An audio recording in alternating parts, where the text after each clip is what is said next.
마켓콕 헤드라인 시간입니다. 어제 장마감 이후부터 개장 전까지 중요한 소식들 함께 정리해 보겠습니다.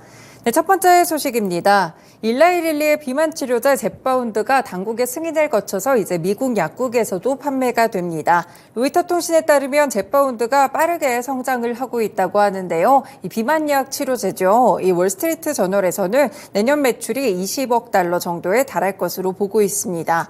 이 젯바운드는 식욕을 줄이고 위에 들어간 음식물들이 천천히 소화가 되도록 돕는 역할들을 하는데 시험 결과에 환자 체중을 평균 20% 줄이는 것으로 나타났습니다. 일단 일라이릴리는 젯바운드가 주요 처방약 급여관리업체 PBM 중 하나인 시그나의 공식 등재를 앞뒀다고 밝혔고요. 또 다른 대형 PBM이라고 볼 수 있는 CVS 헬스는 여전히 검토 중인 것으로 전해지고 있습니다. 네, 이 덕분에 올해 일라이릴리의 주가 역시나 60% 정도 급등을 했었는데요. 헬스케어 기업들 가운데 시가총액 1위를 차지하기도 했다는 점 체크해 보실 수 있겠고요. 다시 한번 비만 치료제와 관련된 종목들 함께 확인해 보실 수 있겠습니다. 한미약품이나 인벤티지랩, 일동제약, 라파스 같은 종목들 보시길 바라겠습니다.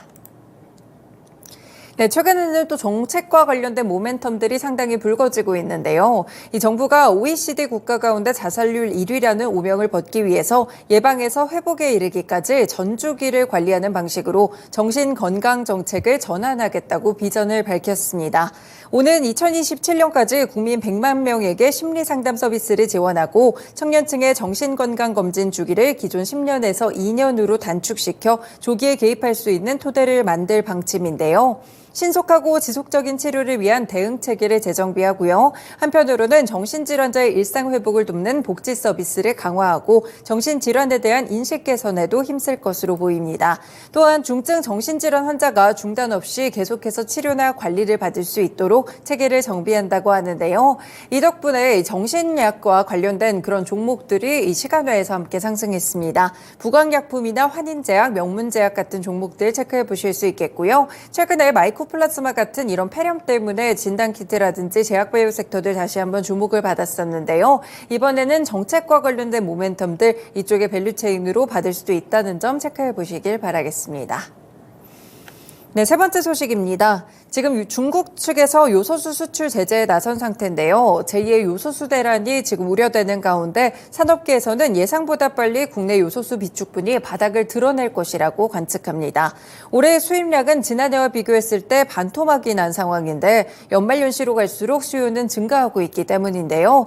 특히나 요소수를 대량으로 사용하는 철강업계와 연말연시 운송량이 늘어나는 운송업계가 이 우려감이 상당히 크다고 합니다.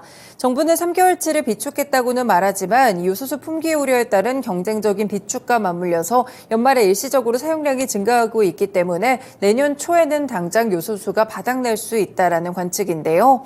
이렇게 요소수 대란의 재발 우려감 때문에 시장의 불안감이 커지면서 정부에서는 오늘 요소수와 관련된 대책회의를 열 예정입니다. 회의에서는 요소 수입의 대체처 확보 방안이라든지 비축 물량 확대 방안 같이 단기 대책이 논의될 예정인데요. 현재 값싼 중국산의 요소 외에도 베트남이나 호주 등에서 들여오는 요소 수입분에는 보조금을 지급하는 방안도 검토하고 있습니다. 네, 관련 종목들 다시 한번 움직일 수 있겠습니다. 최근에 이틀 동안 계속해서 상승세를 기록했던 종목들인데요. KG케미칼을 포함해서 남해화학이나 조비 그리고 또 히토류 관련된 종목들까지 관련돼서 좀 번지고 있는 그런 모습들이 나타나고 있습니다. 유니온이나 유니온 머티리얼즈까지 체크해 보시면 될 것 같습니다. 다음 소식입니다. 단독 보도인데요. 한국타이어가의 형제난이 다시 한번 불거졌습니다. 이 한국엔 컴퍼니가 적대적 M&A를 선언한 MBK 파트너스 측에 정면 대응을 시사했는데요. 이 MBK의 공개 매수에 맞서서 필요할 경우에 추가 자금 조달을 통해서 MBK가 제시한 인수 가격 이상으로 지분 매입에 나서겠다는 것입니다. 한국엔 컴퍼니의 한 관계자는 조현범 회장은 현재 경영권을 안정적으로 유지하는 데 아무런 문제가 없다면서 MBK의 인수 가격 이상으로 장내에서 지분을 매집하거나 공개 매수를 선언할 자금 여력도 충분하다고 말했습니다. 현재는 고려하고 있지 않지만 상황에 따라서 MBK 주당 인수 가격인 2만 원보다 높은 가격대로 추가적인 지분 매입에 나설 수도 있다는 것인데요.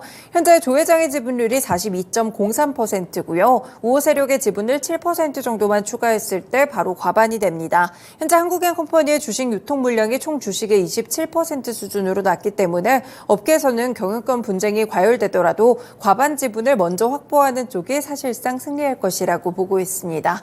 네, 어제도 한국엔컴퍼니 상당히 좀 큰 폭으로 상승하는 그런 모습들이 좀 있었는데요. 오늘도 오를 수 있으니까요. 관련 종목들 체크해 보시면 좋을 것 같고요. 어제는 그대로 오전장에 오르면서 상한가로 마무리가 됐습니다. 추가적인 상승이 있을지 체크해 보시면 될 것 같습니다.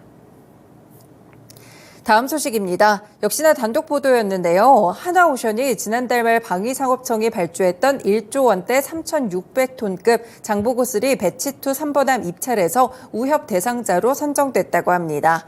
이번 입찰에서는 하나오션과 HD 현대중공업이 맞붙었는데 하나오션이 우승하게 됐고요. 향후에 이의 신청 기간을 거쳐서 방위사업청과 협의를 통해서 본계약이 체결될 예정입니다. 그간 국내에서 발주했던 24척의 잠수함 가운데 17척을 하나오션이 가져갔었는데요.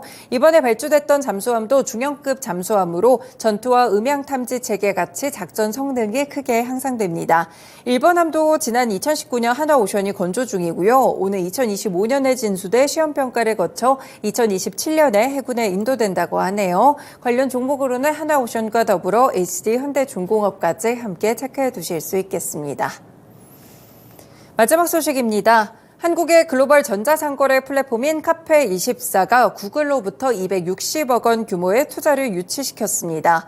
이번 투자는 지난 1년간 양사가 구축해온 유튜브 쇼핑 파트너십을 지속적으로 발전시키고 확장하는 데 중요한 발판이 될 것으로 보이는데요. 이번 투자를 통해서 구글과의 파트너십을 강화하고 이용자들에게 보다 개선된 비디오 커머스를 제공하는 한편 크리에이터들에게 중소기업들에게는 유튜브 발판을 삼아서 새로운 고객을 확보할 수 있는 기회를 제공할 것으로 보입니다.